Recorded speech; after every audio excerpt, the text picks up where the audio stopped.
जय श्री राम। आज का टॉपिक है कि जो सिक्योरिटी में हम डील करते हैं, purchase and sale of security, क्या उसको एग्रीगेट टर्नओवर में काउंट करेंगे या नहीं।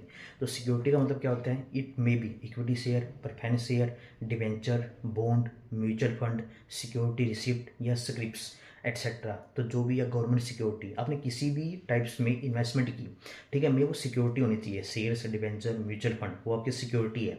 तो ये जो सिक्योरिटी हमने परचेज किया, उसको सेल किया, क्या ये एग्रीगेट टर्नओवर में काउंट होगा या नहीं होगा।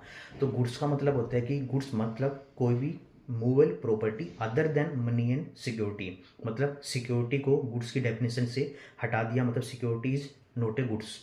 फिर सर्विस में लिखा service means other than goods, मतलब जो गुड्स नहीं है वो सर्विस है, तो सिक्योरिटी गुड्स नहीं है। इट मीन्स सिक्योरिटी आपकी क्या मानी जाएगी? सर्विस मानी जाएगी। बट सर्विस में क्या लिखा? Service means other than goods excluding money and security. It means जो सिक्योरिटी है ना तो वो गुड्स है ना वो सर्विस है।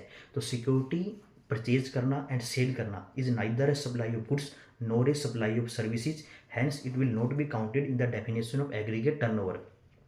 तो जो भी आपने share, debenture, mutual fund 1 crore का परचेज किया, 1.5 करोड़ में सेल किया, या 1 करोड़ का परचेज करके 50 लाख में सेल किया, ठीक है, तो जो परचेज किया 1 करोड़ का, 1.5 करोड़ में आपने सेल किया, ये 2.5 करोड़ की ट्रांजेक्शन होगी, ठीक है। तो 2.5 करोड़ को एग्रीगेट टर्नओवर में काउंट नहीं किया जाएगा, क्योंकि टर्नओवर में सबसे पहले वो गुड्स होनी चाहिए, सर्विस होनी चाहिए, फिर वो सप्लाई ऑफ गुड्स या सर्विस होनी चाहिए, मतलब वो टैक्सेबल या एग्जम्प्ट होनी चाहिए।